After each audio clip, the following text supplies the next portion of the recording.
2 दिवसापूर्वी पाटोदा जिल्हा बीड या ठिकाणी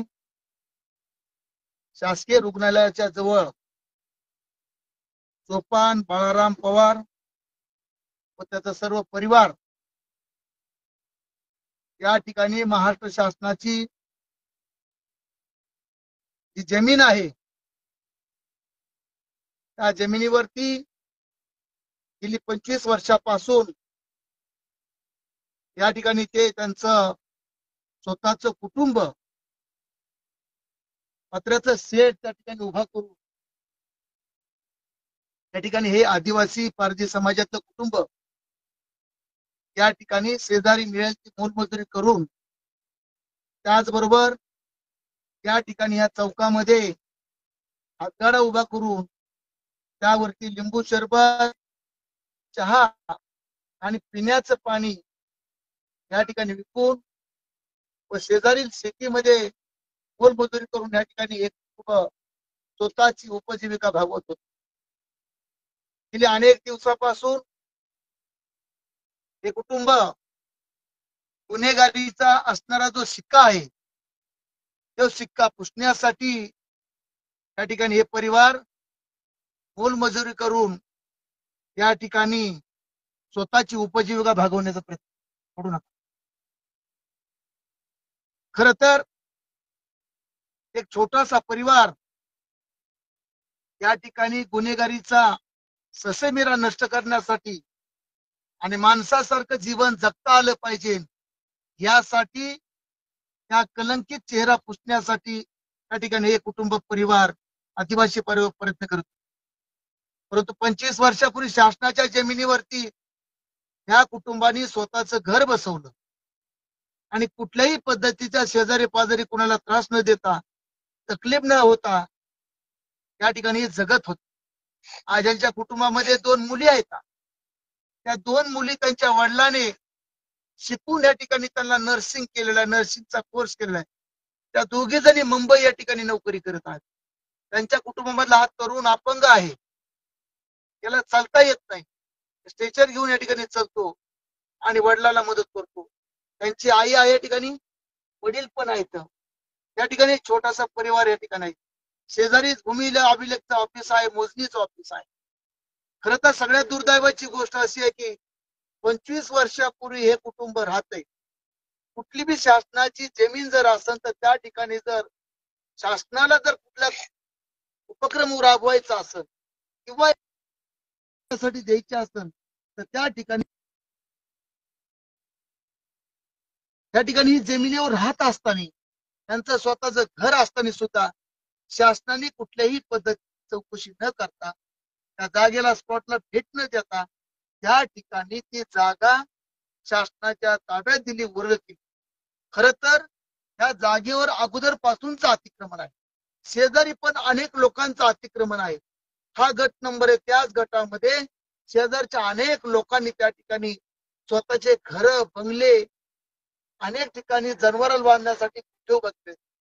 परंतु ती जमीन न देता, उघडी जमीन असताना सुद्धा ती न देता नेमकी आदिवासी कुटुंब रस्त्यावरची जमीन, त्याची जमीन जिची किंमत आज मोठी आहे, ही जमीन तिथल्या महाराष्ट्र शासनातल्या बदमाश अधिकाऱ्याने आदिवासींच्या बद्दलच्या मनामध्ये असणारा दोष डोळ्यापुढे ठेवून ही जात गुन्हेगार आहे, ही जात सुधरत नाहीये, त्या जातीचं काही देणं घेणं आहे असा एक चुकीचा गैरसमज डोक्यामध्ये ठेवून त्या ठिकाणी त्यांनी त्या ठिकाणी ती राहती जागा ते अगोदर वहिवाट करत असताना सुद्धा त्यांचं घर असताना सुद्धा त्यांनी ती जागा शासनाला त्या शासकीय कार्यालयासाठी. खर तर या ठिकाणी 2 दिवसापूर्वी त्या कुटुंबावरती पोलिसांनी बोलून यांना शासकीय अधिकाऱ्यांनी पोलिसांनी बोलून घेतलं आणि पोलीस स्टेशनला मध्ये बसवलं आणि या ठिकाणी इकडे जीसीपी लावला. त्या लोकांनी डोक्यावरती पाणी वाहून त्या ठिकाणी आंब्याचे झाडं लावले, त्याला फळं पण आली. त्या ठिकाणी इकडे पर्यावरणाच्या गप्पा मारतो आपण आणि या ठिकाणी या आदिवासी कुटुंबांनी स्वतःच्या हक्कासाठी सावलीसाठी फळाचे झाडं लावले, हे सुद्धा इथं शासनाने करून टाकले. खर तर ही गोष्ट जी भयानक आहे. या ठिकाणी आदिवासींचे घर जेसीपी लावून पाडणं भारतीय संविधानाने दिलेला जो अधिकार आहे आदिवासींना, 25 वर्षापूर्वी जे कुटुंब राहते, खरं तिथल्या तहसीलदार साहेबांनी चौकशी करायला पाहिजे होती. या परिसरामधल्या सगळ्या लोकांना विचारपूस करायला पाहिजे होती अगोदर, हे लोक या ठिकाणी किती दिवसापासून राहतात. कुटुंबाशी संवाद साधायला पाहिजे नव्हता की तुम्ही या ठिकाणी किती दिवसापासून राहतात. कुठल्याही पद्धतीची विचारपूस न करता या कुटुंबाला पोलीस स्टेशनला बोलून त्याला पोलीस स्टेशनमध्ये बसवलं आणि पाठीमागे त्या ठिकाणी त्यांच्या घरावरती जीसीपी चालवण्यात आल्या. खरं तर अनेक वर्तमानपत्रामध्ये बातम्या आल्या, चॅनलवाल्यांनी सुद्धा बातम्या दिल्या. खूप महत्वाचे आहे. राज्याच्या पातळीवर त्या ठिकाणी या मुद्द्याची चर्चा चालू आहे. या वंचित बहुजन आघाडीच्या तालुक्याचे पदाधिकारी बाळासाहेबजी गायकवाड आहेत, त्याबरोबर सचिन आहेत, बाकीचे सर्व सहकारी आहेत, त्याचबरोबर या ठिकाणी अनेक मित्र आहेत, आमचे गणेश भाऊ आहेत. ही घटना समजल्यानंतर तातडीने त्या ठिकाणी धाव घेऊन या लोक कुटुंबाला न्याय देण्याचा प्रयत्न केला. खरं तर या ठिकाणी भारतीय संविधानाने जो दिलेला अधिकार आहे तिथल्या आदिवासी लोकांना, तो अधिकाराची या ठिकाणी पायमल्ली होत आहे. एका बाजूला ज्या लोकांना आयुष्यामध्ये गेल्यानंतर पुरायला जागा नाही, जाळायला जागा नाही, ते कुटुंब कुठतरी निवारा शोधतोय, जंगलातून बाहेर येतंय आणि माणसामध्ये मिसळण्याचा प्रयत्न करतोय. पण इथले शासन, इथली व्यवस्था त्यांना जोडून घ्यायला तयार नाही, त्यांना एक्सेप्ट करायला तयार नाही. ही दुर्दैवाची गोष्ट आहे. एकीकडं हजारो एकर जमीन दुसऱ्याला दिली जाते. आज अंबानी पत्र दिले की अंबानी 200 एकर जमीन दिली जाते. पण माझा ह्या देशातला मूळ रहिवासी, त्या मातीमध्ये जन्मला, ज्यांचे पूर्वज ह्या मातीमध्ये आज जर उकारलं त्यांच्या मातीमध्ये सापडतील. परंतु आज त्या मातीमध्ये राहणाऱ्या, त्या देशामध्ये राहणाऱ्या लोकांना त्या ठिकाणी आज उकलानी केलं जात आहे. त्यांना जीसीपी सारखी गोष्ट त्या घरावर चालवली जाते. त्याची लाज वाटते. अधिवेशन चालू आहे, पावसाळी अधिवेशन. त्या राज्याच्या महसूल मंत्री माननीय चंद्रशेखरजी बावनकुळे साहेबांना माझी विनंती आहे की ह्या आदिवासीची तुम्हाला जाणीव आहे का नाही? त्या आदिवासींनी कुठं जायचं?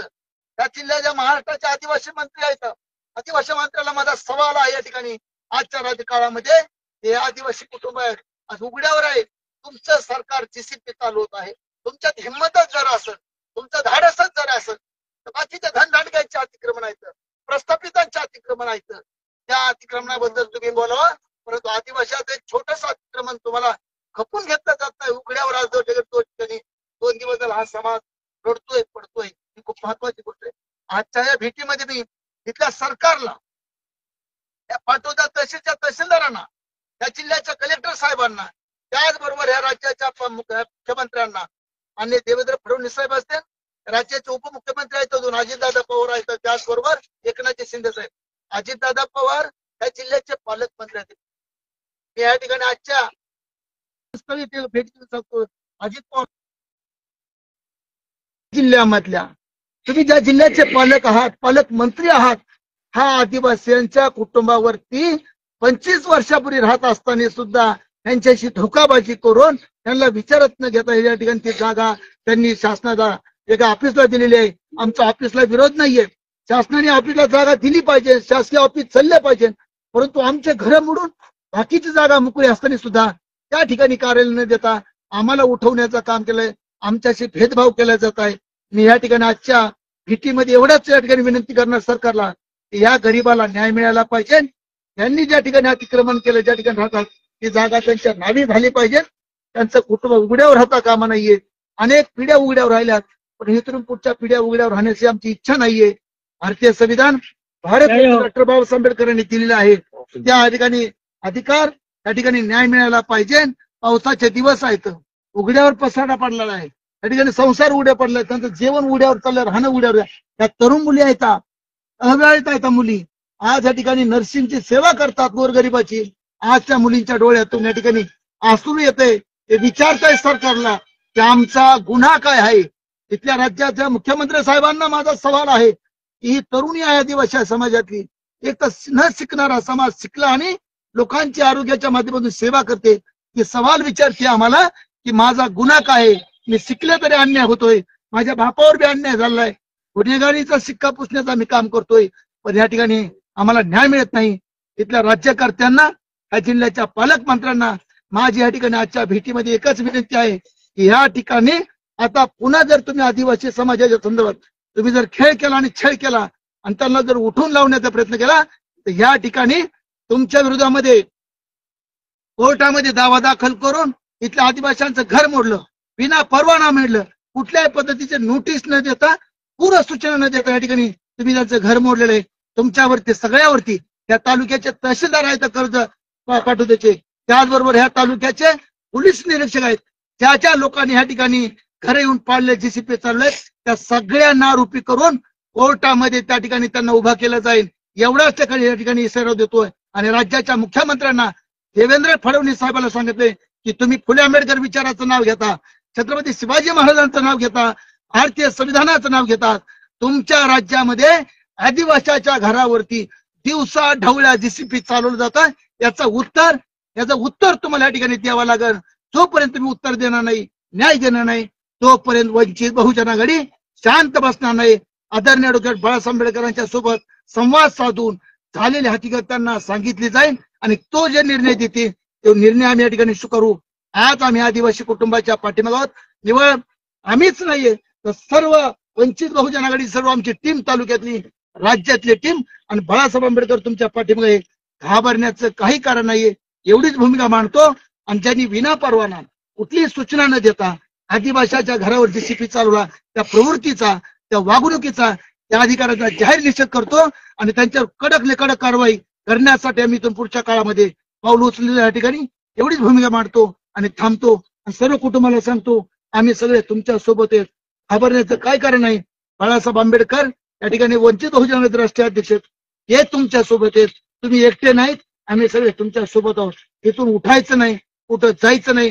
पुन्हा एकदा मोडलेला संसार, पुन्हा एकदा आपल्या हिमतीवरती उभा करायचा आहे आणि याच ठिकाणी राहायचंय, कुठंही जायचं नाही. हा देश, ही भूमी, या भूमीचे मालक आम्ही आहोत. हा देश आमचा आहे. त्या देशाचा जो तिरंगा फडकतो त्या तिरंग्याला आम्ही या ठिकाणी सॅल्यूट करण्यासाठी, हा तिरंगा फडकवण्यासाठी आमच्या अनेक पिढ्या बर्बाद झाल्यात, जेलमध्ये गेल्यात, मार खाल्लाय, ते कितीतरी कुटुंबांचे उद्ध्वस्त आले. त्यामुळे हा देश आपला आहे, घाबरण्याचं काय कारण नाही. हे पुन्हा एकदा तुम्हाला सगळ्या कुटुंबाला विनंती करतो की झालेले दुःख आहे, वेदना आहेत, ते बाजूला ठेवून त्या ठिकाणी पुन्हा एकदा मोडलेलं घर उभा करायची तयारी करायची.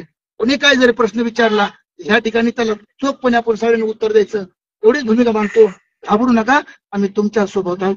धन्यवाद.